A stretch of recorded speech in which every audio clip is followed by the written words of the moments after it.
মাহি। মাহি মানে সে আল্লাহ পাকের প্রেম সাগরে এরকমভাবে ডুব দেয় যে ডুবের পরে সে আর কোনোদিন গভীর পানি থেকে মাথা উঠায় না। এজন্য এদেরকে বলা হয় মাহি, এদেরকে বলা হয় মাহি। যে মাছের মতন এরকম যে সে ডুব দিল তো আর কোনোদিন দুনিয়ার সঙ্গে সে কথা দেখাই দেয় না, কথাই বলে না, দুনিয়াকে তার চতুর্সীমানার কোথাও আসতে দেয় না। এটা হলো মাহি। আর জুজমাহি বলা হয় যিনি ডুবে থাকেন কিন্তু মাঝে মাঝে ফোঁটা দেন, মাঝে মাঝে কি দেন, উঠতে শ্বাস ছাড়ে, উঠতে কি ছাড়ে, শ্বাস ছাড়ে, এটা একটা জুজমাহি। আর যারা ভিতরে এরকমভাবে একবারে পুরা ডুবে আসে, উঠেই না, কিংবা মানে মাঝে মাঝে উঠে, এই দুই গ্রুপের কোনো গ্রুপে নাই, এদেরকে বলা হয় গাফেল। এদেরকে বলা হয় উলাইকা হুমুল গাফিলুন। আল্লাহু আকবার। কাল আনআম বাল হুম আযাল উলাইকা হুমুল গাফিলুন। আল্লাহু আকবার। তো আপনার মুস্তাহলিকিন, মুস্তাহলিকিন কারা? আমাদের বুজুর্গরা বলেন মুস্তাহলিকিন হইল যারা আল্লাহকে চিনেছে, আল্লাহকে বুঝেছে, আল্লাহকে পেয়েছে, আল্লাহকে ধারণ করেছে, আল্লাহর জন্য নিজেকে ফানা করে দিয়েছে, এমন ফানা করে দিয়েছে যে আল্লাহ তাদের উপরে রেজার ঘোষণা দিয়ে দিচ্ছেন। এই সন্তুষ্টির উপরে তারা আর মাথা তোলে না, তারা আর মাথা তোলে না, ওখানেই পড়ে আছে। এদেরকে বলা হয় মুস্তাহলিকিন। আল্লাহ পাক আমাদেরকে এই মুস্তাহলিকিনের অন্তর্ভুক্ত হওয়ার তৌফিক দান ফরমান। আর আরেক গ্রুপ হলো রাজিঈন, যাদেরকে দিয়ে কাজ নেওয়া হবে। মুস্তাহলিকিন মাকসাদে শরীয়তের মাকসাদ নয়, শরীয়তের মাকসাদ, শরীয়তে মুহাম্মদীর মাকসাদ মুস্তাহলিকিন নয়। শরীয়তে মুহাম্মদীর মাকসাদ হইল রাজিঈন, ফিরে আসো। আল্লাহ পাক এই সব কিছু কেন বানাইলেন? বানাইলেন যেন আপনি আল্লাহকে চিনেন, দুনিয়ার মানুষ আল্লাহকে চিনে। আপনি চিনতে গিয়া যদি একবারে সেখানেই বসে আছেন, সুবহানাল্লাহ, আছে এরকমভাবে আপনার একটা পোকা, সে আলোর আশেক, চেরাগের আশেক, না কিসের আশেক, সে ততক্ষণ পর্যন্ত আঘাত করতেই থাকে, করতেই থাকে, যতক্ষণ পর্যন্ত তার ভিতরে প্রাণ আছে। যখন আর প্রাণ নাই তখন সে মাটিতে পড়ে যায়। এই মুস্তাহলিকিনের কথা। আল্লাহ, এটা যদি হইল তাইলে তো আর আল্লাহকে চিন্না অন্যরা এর থেকে কোনো সুবিধা পাইল না। এজন্য মাকসাদে শরীয়ত হইল যে না, বুঝো ফিরে আসো, বুঝো ফিরে আসো। তা আমরা যে সেখানে মরে যাই নাই, ফিরে আসলাম, এজন্য আলহামদুলিল্লাহ বলতে হবে না? কারণ আমরা মাকসাদের উপরে আছি। এটা মাকাম, কিন্তু এটা মাকসাদ, ওইটাকে বলা হয় মাকাম। সে আলী মাকামে পৌঁছে গেছে, কিন্তু মাকসাদে শরীয়তের সঙ্গে নাই। মাকসাদে শরীয়ত হইল যে আসো, ফিরে আসো। রাজিঈন, রাজিঈন হইয়া, রাজিঈনের দুইটা কাম, একটা হলো সায়ের আনিল্লাহ, সায়ের আনিল্লাহ, এবং সে ওয়াফদুল্লাহ, সে ওয়াফদুল্লাহ গেছে আপনাদের পক্ষ হইয়া, আসছে আল্লাহর পক্ষ হইয়া। বলেন না, গেছেন সর্বসাধারণ মানুষের পক্ষ হইয়া, আসছেন একই মানুষ। ইমাম যখন সূরা ফাতিহা পড়ে তখন মুক্তাদিদের পক্ষ হইয়া আল্লাহর কাছে কথা কয়, যখন সূরা মিলায় তখন আল্লাহর পক্ষ হইয়া বন্দাকে কথা পেগাম শোনায়। বন্দাকে একই মানুষটা খাড়া আছে, নামাজ এক রাকাতেই ওইটাই পড়তে আছে, যতক্ষণ সূরা ফাতিহা ততক্ষণ সে মানুষের প্রতিনিধি আল্লাহর কাছে, আর যখনই জম্মে সূরা তখন আল্লাহর প্রতিনিধি মানুষের কাছে। আল্লাহু আকবার কাবীরা। এটা বুঝতে হবে। ঠিক এই শান হইল হাজী সাহেব, সে যায় মানুষের পক্ষ হইয়া। এজন্য যেহেতু সকলের পক্ষ থেকে যাইতেছে, এই জন্য কোনো এবাদতের মধ্যে বন্দা যখন সেই এবাদতের জন্য যায় তখন তাকে এরকম আগায়া দেওয়ানের হুকুম নাই। সেরেফ হজ, সেরেফ হজ উমরা। কেউ একজন নামাজে যাইতেছে তো তারা আগায়া দিতে হবে, নো। কেউ একজন রোজা রাখতে আসে, তারা আগায়া দিতে হবে, নো। কেউ একজন জাকাত দিতেছে, তারা আগায়া দিতে হবে, নো। কিন্তু হজ, কেউ একজন হজে যাইতেছে, তো পুরা এলাকার জিম্মাদারি হইল তোমাদের যতটুকু সম্ভব তাকে আগায় আনো। কারণ তিনি হজ করতেছেন তো নিজে, কিন্তু তিনি তোমাদের পুরা লোকালিটির জিম্মাদার হইয়া যাইতেছে। সুবহানাল্লাহ। এজন্য হাজী সাহেবকে আগায়া দেওয়ান লাগে।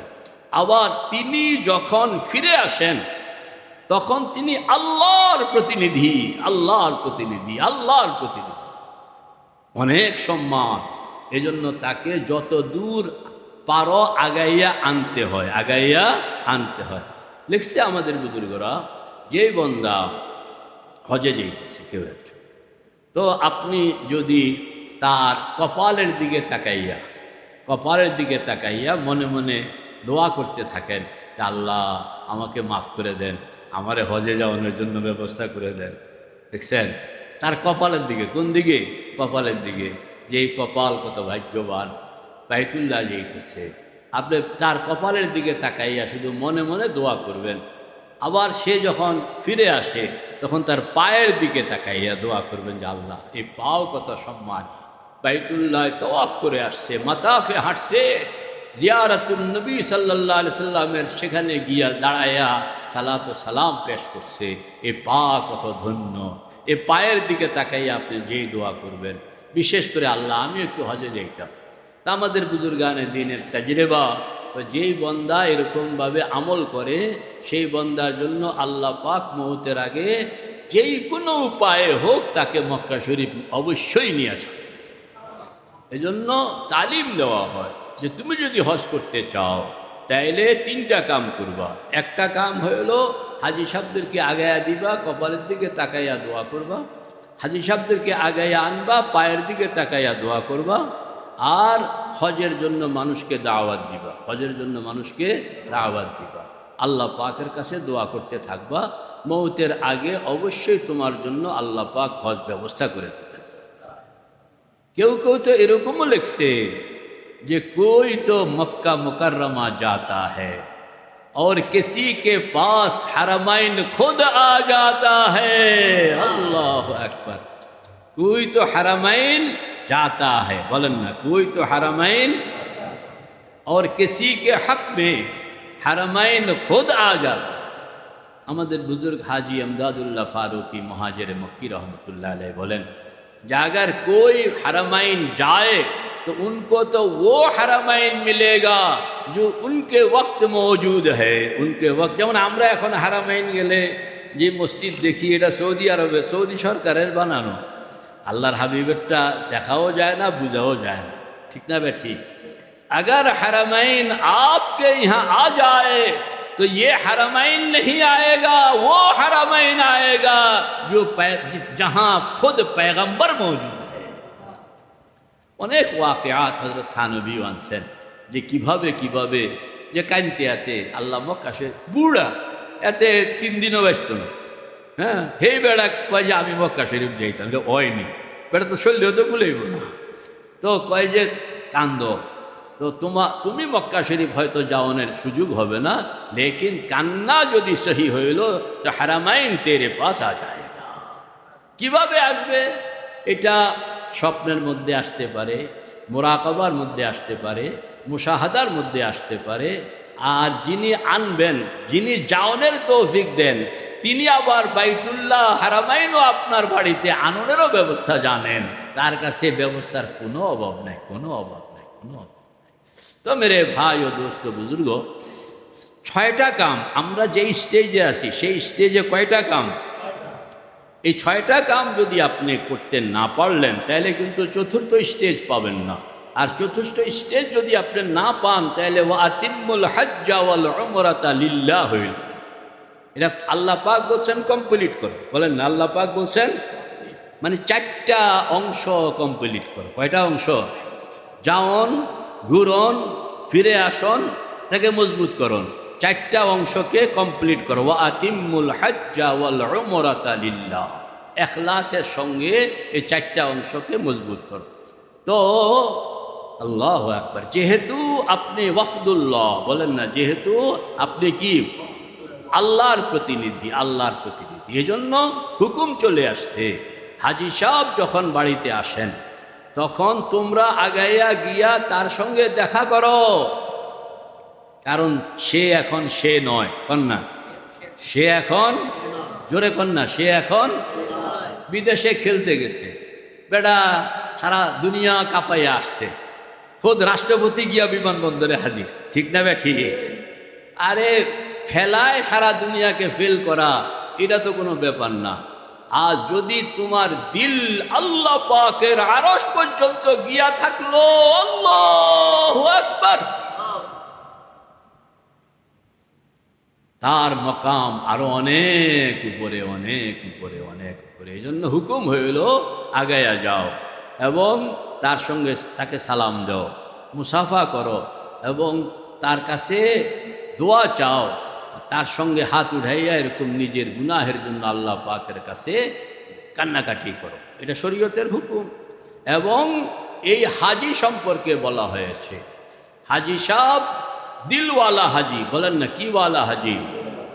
दिले मगमूम को मसरूर कर दे, दिले बेनूर को पुरनूर कर दे, फिरोज़ा दिल में शमअ तूर कर दे, ये गोशा नूर से भरपूर कर दे, मैं वहदत पिला मखमूर कर दे, मोहब्बत के नशा में चूर कर दे, है मेरे घात में खुद नफ्स मेरा, खुदाया इसे बेमकदूर कर दे, मेरे ज़ाहिर सनवर जाए इलाही, मेरे बातिन की जुल्मत दूर कर दे। এই যে দিলওয়ালা হাজি, বলেন না কি ওয়ালা হাজি? যার শরীর গেছে বাইতুল্লাহ, মন গেছে আরশুল্লাহ, শরীর গেছে বাইতুল্লাহ, মন গেছে, ওই হাজি সাহেবের কথা কইতেছি। তিনি সুবহানাল্লাহ, এত সম্মান, এত সম্মান যে তিনি যেই দোয়া করেন আল্লাহ পাক সেই দোয়া কবুল করেন, যার জন্য দোয়া করেন আল্লাহ পাক তাকেও কবুল করেন। হাদিসের কথা। এজন্য হাজি সাহেবদের সঙ্গে দেখা করতে হয়, হাজি সাহেবদের সঙ্গে গিয়া দোয়া চাইতে হয়, দোয়া নিতে হয়। এটা মুস্তাহাব লিখছে কিতাবের মধ্যে, এটা মুস্তাহাব লিখছে হাজি সাহেবের সঙ্গে দেখা করা। এবং ওই হাজি সাহেবকেও বুঝতে হবে যে আল্লাহ পাক কত মেহেরবান, যে কবুল হওয়ার টাইমটাকে তাদরিজান, টাইমটাকে ব্লক করে দেন নাই, এটাকে ফাঁক রেখে দিছেন। একবার হজ করবা আর এটাকে কবুল হওয়ার জন্য অনেক অপশন আমি তোমার সামনে রেখে দিলাম। সুবহানাল্লাহ। আপনি হয়তো যাওনটা ঠিক মতন হয় নাই, সেখানে থাকুনটাও ঠিক মতন হয় নাই, তো এখনো সুযোগ আছে। আপনি চেষ্টা করলে যাওনের সময় যে ত্রুটিগুলো, এগুলোকে, ল্যাপসগুলোকে আপনি এটাকে ফিল আপ করতে পারেন, বা সেখানে থাকুনের যে কয়েকদিন ছিলাম এই কয়েকদিন ল্যাপস হয়ে গেছে, এই ল্যাপসটাকে আপনি পূরণ করতে পারেন। এই জন্য এই পর্বে, তৃতীয় পর্বে কয়টা কাম বলেন না? 6টা কাম। আল্লাহু আকবার কবীরা। এটা হইল সুযোগ করে দাও, লেখছে কিতাবের মধ্যে। সেখানে গিয়ে আপনি নকশা আনবেন, কথা বলেন না, সেখানে গিয়া কি বাড়িতে আন না এই খালা পূরণ করবেন, সেখান থেকে কি আনবেন? নকশা। কি আনবেন? নকশা। ডান দিকে মাকাম ইব্রাহিম, বাম দিকে হজরে আসওয়াদ, পিছনে জমজম, সামনে বাইতুল্লাহ শরীফের রহমতের দুয়ার, বলেন না। ডান দিকে, ডাইন হাতটা চাপ দেন, ডান দিকে মাকাম ইব্রাহিম, বাম হাতটা চাপ দেন, বাম দিকে হজরে আসওয়াদ, পিছনে হাতটা ঘুরান জমজম, সামনে বাইতুল্লাহ শরীফের রহমতের দুয়ার। কয়টা কথা হইল? 4টা কথা। এই 4টা বিন্দু ঠিক করেন সবাই, 4টা বিন্দু ঠিক করেন না। ডান দিকে, বাম দিকে হজরে আসওয়াদ, পিছনে জমজম, সামনে বাইতুল্লাহ শরীফের দুয়ার। আবার বলেন,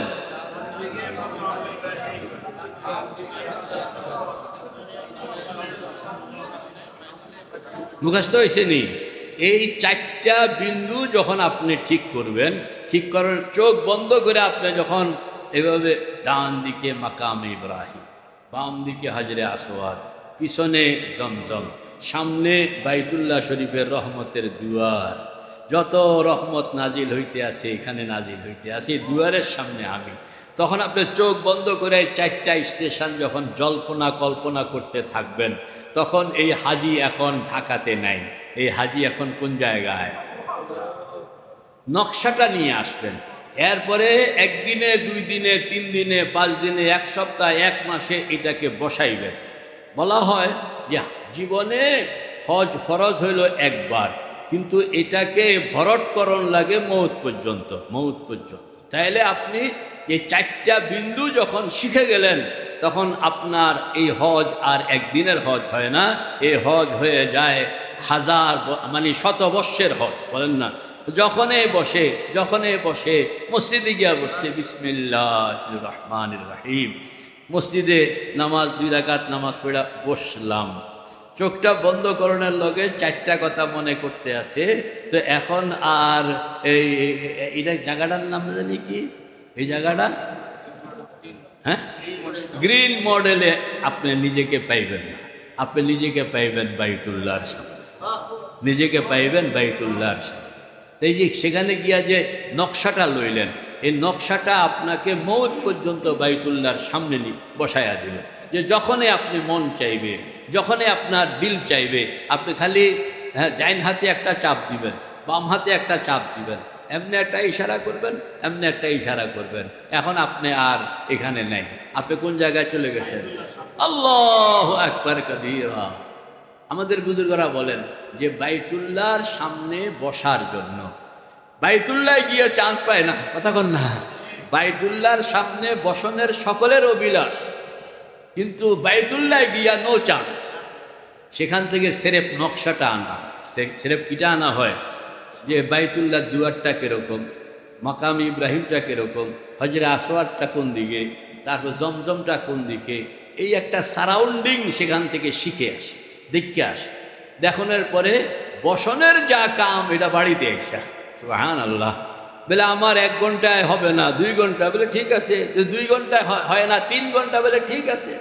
হযরত কাসিমুল উলুম ওয়াল খায়রাত হুজ্জাতুল ইসলাম কাসিম নানতুবি এশার নামাজের পরে বসতেন, তাহাজ্জুদ পর্যন্ত বইয়া বলে কোথায় বসে আছেন?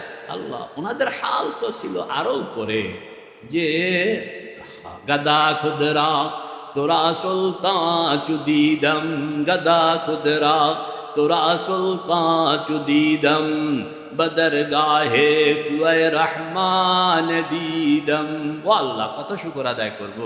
চোখটা বন্ধ করে যখন বসি, তখন কাসেমকে জমিনের মধ্যে খুঁজা পাই না, কাসেমকে খুঁজা পাই আপনার আরশের দুয়ারে সেজদায় পড়ে আছে।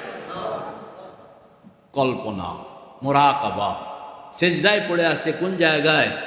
আরশের দুয়ার। আল্লাহু আকবার। যে সুবহানাল্লাহ, সুবহানাল্লাহ। এই যে হাল, এই হালের নকশাটা আনতে হয় বাইতুল্লাহ গিয়া, সেখানে গিয়া বসনের যে মজা, সারা রহমত নাজিল হইতেছে বাইতুল্লাহ। এখানে বাইতুল্লাহর ছাদ থেকে উপচায়া পড়তেছে, দুয়ার দিয়া স্রোতের মতন বের হইতেছে। হযরত থানবী রহমতুল্লাহ আলাইহি লেখেন, ভাই যে তুমি বাইতুল্লাহ দুয়ারের সামনে নিজেকে এরকমভাবে বসাও যেন বাইতুল্লাহ শরীফের ছাদের উপর থেকে রহমতের পানিগুলো গড়াইয়া উপচাইয়া তোমার মাথার উপরে, তোমার কাঁধের উপরে, তোমার পিঠের উপরে ঝরঝর করতে আসে, ঝরঝর করতে আসে, এবং তুমি এটা যেন অনুভব করতে আসো যে আমি সেই রহমতের সেই পানির মধ্যে এরকমভাবে ঝরঝর ডুবে আসি। খেয়াল করবা যে বাইতুল্লাহর দুয়ার থেকে রহমতের স্রোত তোমাকে যেন ভাসায়া নেওয়া যাইতেছে। এই যে মজা, এই মজাটা, এটা এমনি এক হইল একটা ওয়াজ, আর একটা হলো অনুভূতি। অনুভূতি যার আসলো সে তো পাগল হয়ে যায়, এবং সে একবার বসলে আর এখান থেকে 6 মাসও উঠে না। মুহাম্মদুর রাসূলুল্লাহ একবার নেশা লাগিল রে, তো 6 মাসের জন্য আর উঠে না, কথা কন না, 6 মাসের জন্য আর উঠে না। পুরা 6 মাস হেরা পর্বতের গুহায়। কিসের নেশা? ওই যে এক নেশা, এটা নেশাটা পাইতে হবে, অনুভূতিতে আসতে হবে। সুবহানাল্লাহ। তখন দুনিয়ার সব কিছু তিতা হয়ে যায়, न दुनिया से न दौलत से न घर आबाद करने से, न दुनिया से न दौलत से न घर आबाद करने से, तसल्ली दिल को मिलता है खुदा को याद करने से, तसल्ली दिल को मिलता है खुदा को याद करने से। তখন আপনার এই বইয়ন ছাড়া ভালো লাগে, বইয়ন ছাড়া কি খালি উঠতে বইয়া যায়, বইয়া বইয়া চোখ বন্ধ করে কি যেন জপতে থাকে, আল্লাহু আকবার কবীরা। আসলে মজা পাওয়া গেছে। কি পাওয়া গেছে? আমরা মজা পাই না, এই জন্য আমাদের শরীর ব্যথা করে, বইতে কষ্ট হয়, ভুললা জায়গা। আর যে মজা পাইছে, আল্লাহু আকবার, যে মজা পাইছে সে পতঙ্গের মতন যতক্ষণ পর্যন্ত জান আছে না, পুড়ে মরার ভয় না করে পতঙ্গ আগুনে ধায়। নজরুল কইতে আছে, পুড়ে যাওয়ার ভয় না রেখে পতঙ্গ আগুনে ধায়। সিন্ধুতে ভরে না মন, হ্যাঁ, চাতক বাড়ি বিন্দু চায়, এমনি আমি চাই যে খোদা। আল্লাহ আকবার। এটা হইল খোদার প্রেমের, যে আল্লাহ পাকের মোহাব্বত জন্য দোয়া করতে হয় সেখানে, যে আল্লাহুম্মা জাল হুব্বাকা আহাব্বা ইলাইয়া মিন নফসি অমিন মালি অমিন আহলি অমিনাল মাইল বার, অমিনাল মাইল বার। এই দোয়া খুব এই দোয়া করতে হয়, এবং আল্লাহর হাবিবের মোহাব্বতের দোয়া করতে হয়, যে আল্লাহ আপনার হাবিবের মোহাব্বত দেন। আমি ওই জগৎ তো আপনার হাবিবের রাহনুমাই ছাড়া আগাইতে পারবো না। এবং আপনি যখন বসবেন, সুবহানাল্লাহ, বসবেন, এটা প্র্যাকটিস, যে থাকতেছে ঢাকায় আর বসে আছে বাইতুল্লাহ, বলেন না, থাকতেছে ঢাকায় বসে আছে বাইতুল্লাহ, গাড়ি চালাইতে আছে আসলে বসে আছে বাইতুল্লাহ, দোকানদারি করতে আছে আসলে বসে আছে বাইতুল্লাহ। আজব এক জিন্দেগি, দস্ত বকার দিল বয়ার, দস্ত বকার দিল বয়ার।